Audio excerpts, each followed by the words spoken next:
Selamat pagi anak-anak semua. Apa kabarnya hari ini? Tentu kalian semua dalam keadaan yang baik. Nah, sekalipun di tengah wabah yang masih ada, kalian tetap bersemangat dalam belajar dan kalian bisa menjaga diri dengan baik sehingga memiliki badan yang sehat, sehingga dapat belajar dengan baik pula. Baik, pada hari ini kita akan belajar bersama-sama, yaitu tentang demokrasi dan HAM. Apa sih itu demokrasi dan HAM? Nah, sebelum lebih lanjut kita mau membahasnya, kita akan lebih tahu dulu apa yang akan dicapai dalam kompetensi dasar. Kompetensi dasar adalah memahami arti demokrasi dan HAM serta mengenali berbagai bentuk pelanggaran HAM dan demokrasi yang merusak kehidupan dan kesejahteraan manusia.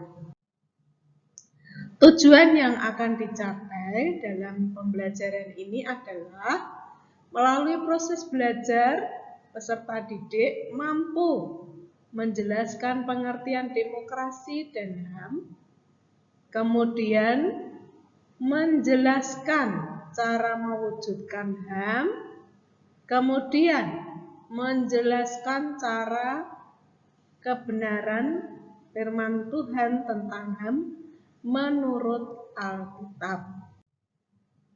Nah, berikutnya, apa itu pengertian demokrasi dan HAM? Demokrasi itu apa sih anak-anak? Demokrasi adalah model pemerintahan yang menempatkan rakyat. Rakyat ini sebagai unsur terpenting. Karena apa? Karena suara rakyat itu didengar dan dijadikan acuan dalam pengambilan keputusan. Lalu apa pengertian HAM? Hak asasi manusia atau HAM itu sebetulnya merupakan hak yang dimiliki oleh setiap orang sebagai manusia atau sebagai makhluk ciptaan Allah.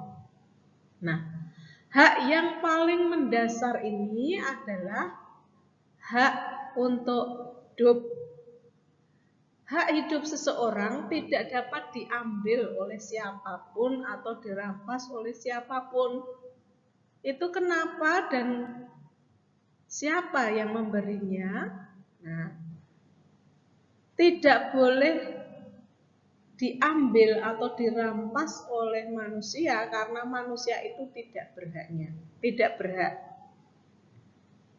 Dan pemberi hidup itu sendiri adalah Tuhan.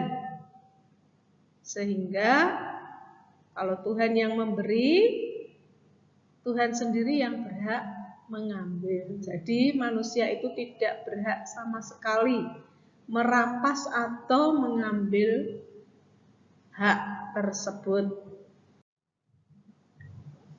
Kita lanjutkan, apa saja cakupan HAM?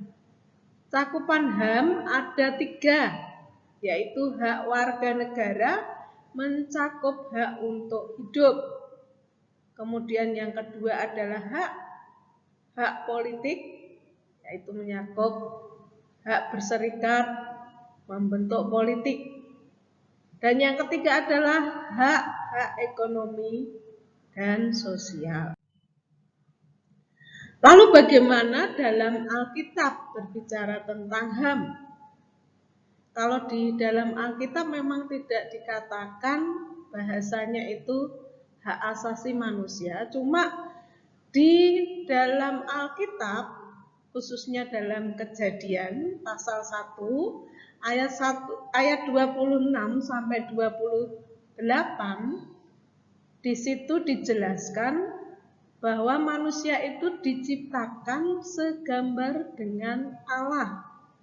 Jadi manusia, saya, kita semua itu jelas dikatakan diciptakan segambar dengan Allah, atau istilahnya itu imago Dei. Nah, dalam bagian Alkitab dituliskan juga bagaimana manusia memperlakukan sesamanya.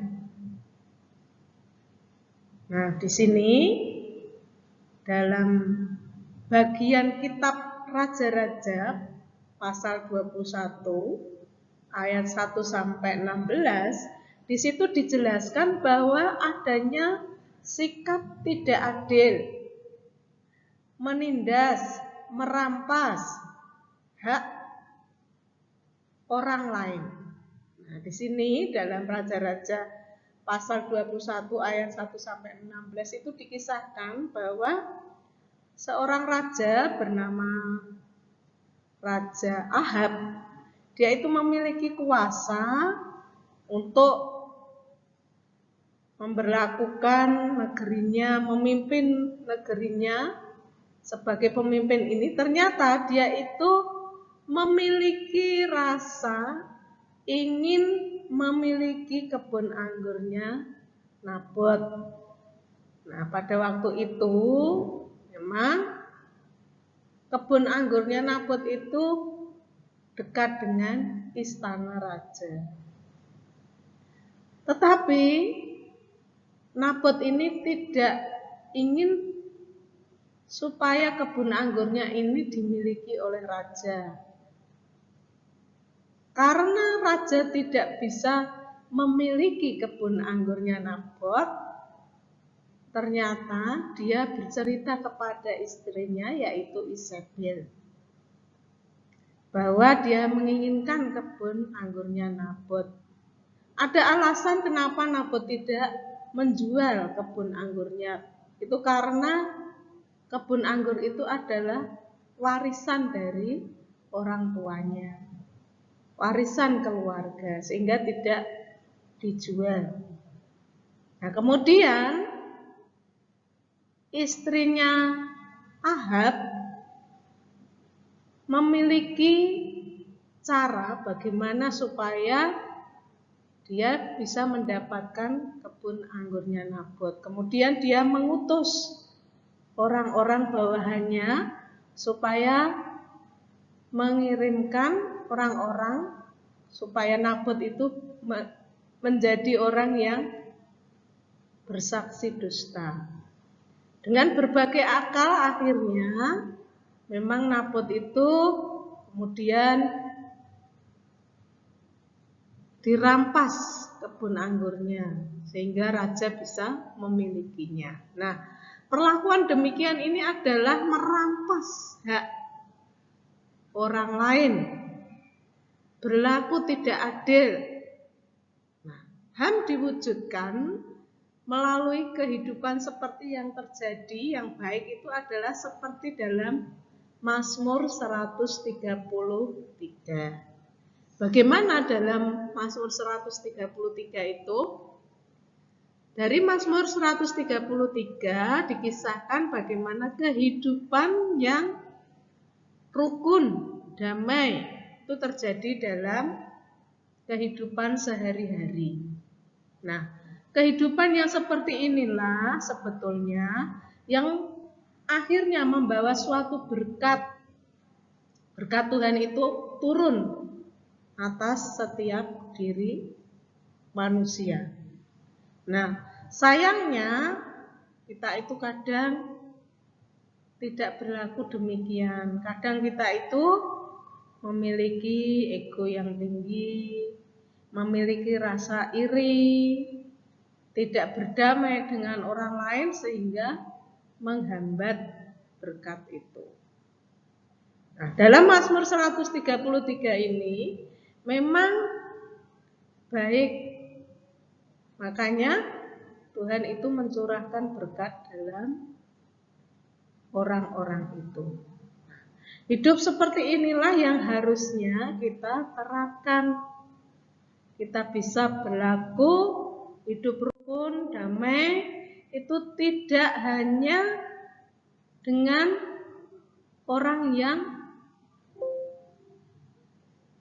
seiman saja, tetapi orang yang tidak seiman.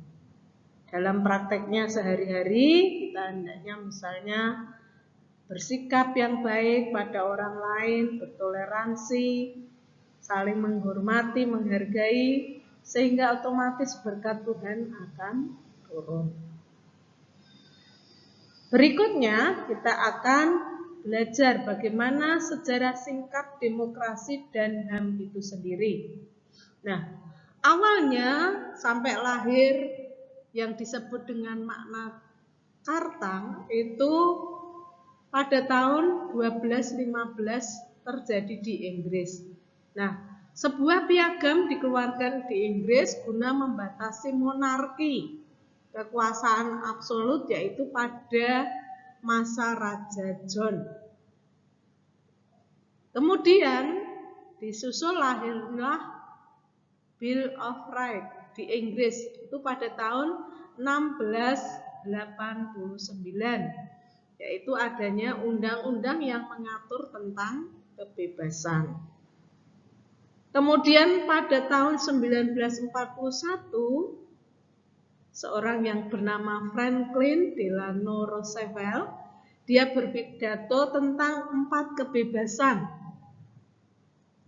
Nah, pidatonya itu berbicara tentang kebebasan berbicara dan berpendapat. Jadi setiap orang itu bebas berbicara, berpendapat. Kemudian bebas memilih agama. Yang ketiga, bebas dari rasa takut. Dan yang keempat adalah bebas dari kekurangan dan kelaparan. Lalu bagaimana prakteknya demokrasi dan HAM di Indonesia? Prakteknya yang berlaku dalam kehidupan sehari-hari. Nah, HAM atau hak asasi manusia itu diakui sebetulnya dan sudah tersirat di dalam rumusan Pancasila dan Undang-Undang Dasar 1945. Lalu di dalam sila yang keberapa saja? Yaitu di dalam sila kedua dan kelima. Sila kedua yang berbunyi kemanusiaan yang adil dan beradab. Dan sila yang kelima adalah keadilan sosial bagi seluruh rakyat Indonesia. Nah, rumusan tersebut dalam sila kedua dan kelima ini sebenarnya sudah mencakup ayat-ayat yang berkaitan dengan hak asasi manusia yang sebetulnya tertulis dalam Deklarasi Universal HAM.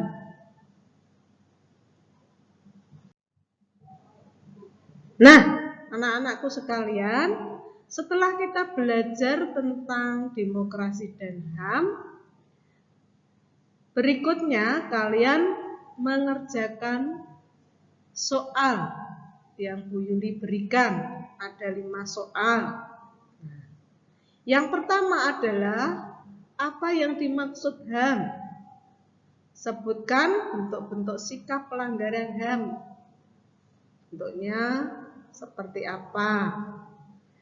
Yang kedua, sebutkan sikap hidup yang patut dicontoh dalam rangka menjunjung tinggi HAM.